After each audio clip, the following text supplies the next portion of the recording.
Hi friends, Telangana రాష్ట్ర ప్రజలందరికీ ఆదర్భ శుభవార్త. కొత్త ఆసరచయిత పెన్షన్లు భారీగా అయితే పెంచారు.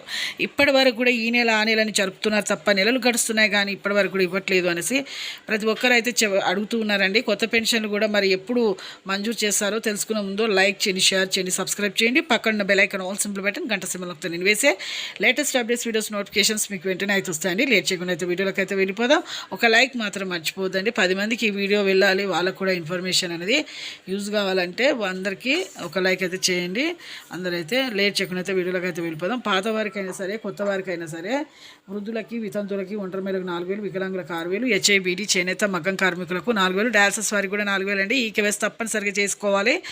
ఇక phone number, Aadhaar card link చేసుకొని, Aadhaar card phone number link చేసుకోండి బ్యాంక్ అకౌంట్కి. ఎందుకంటే ప్రతి ఒక్కరు కూడా ఇప్పుడు అకౌంట్లో అయితే డబ్బులు వేస్తున్నారు. అయితే ఇప్పుడు పట్టణాల్లో అయితే కంపల్సరీ అయితే వేయడం జరిగింది. గ్రామాల్లో ఇంకా ఆ సౌకర్యం రాలేదు.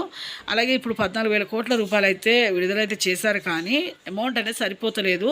ఈ క్యాబినెట్ ఆమోదం ప్రకారం మేమైతే పెంచుతాము, ఒక్కొక్క గ్యారెంటీ అమల్లోకి అయితే తీసుకొస్తాము, 6 గ్యారెంటీలు అని కూడా చెప్పడం జరిగింది సీఎం రేవంత్ రెడ్డి గారు, మంత్రి సీతక్క గారు. అలాగే కొత్త పెన్షన్ కూడా ఆగస్టులో అయితే పెంచడం మంజూరు చేస్తారండి.